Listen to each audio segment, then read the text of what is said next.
আসসালামু আলাইকুম। আজ বৃষ্টি হচ্ছে বাহিরে খুব, তো মনে হলো ভাজা পোড়া জাতীয় কোনো কিছু খাওয়া যেতে পারে। তো আজকে আমি আপনাদের সাথে শেয়ার করব একটা খুব সহজ, খুবই দ্রুত এই রেসিপিটা আপনারা তৈরি করতে পারবেন বাসায়।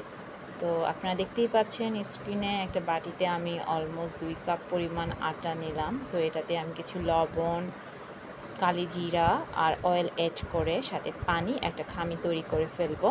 পাশাপাশি আমি চুলায় কড়াইটা গরম করে এখানে তেল দিয়ে সাথে কিছু পেঁয়াজ লবণ দিয়ে নাড়াচাড়া করে নিব।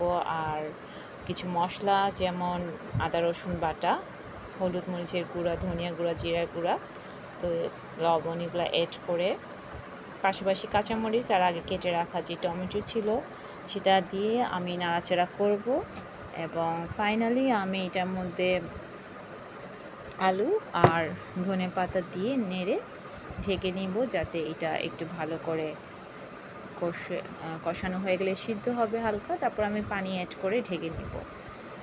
তো এদিকে বাইরে প্রচণ্ড বৃষ্টি হওয়াতে আজকে খুব ঠান্ডা ঠান্ডা লাগছে। আর ফাইনালি এটা একটু নরম হয়ে সফট হয়ে যাবে, লুকসটা এরকম হবে। আমি বাটিতে তুলে নিব।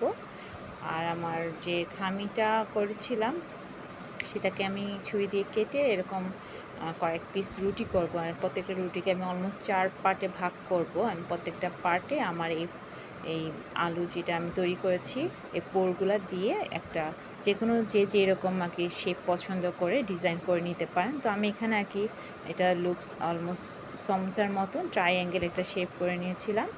আর পরবর্তীতে আমি এটা তেলে ভেজে ব্রাউন কালার করে নিলাম, যাতে এটা খুব মচমচে এবং সুস্বাদু ছিল খেতে।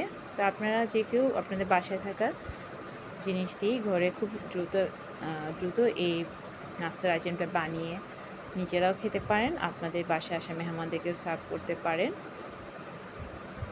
যা দেখতে খুবই লোভনীয়। আর বৃষ্টির দিনে ভাজা পোড়া সবারই আসলে কম বেশি পছন্দ, এটা বলার কোনো অপেক্ষা রাখে না। তো এদিকে আমি ভাজছি, ভাজা একটু ব্রাউন কালার করছিলাম এবং এই যাতে একটু মচমচে হয়। তো ফাইনালি এই অবস্থা। থ্যাংক ইউ সবাই।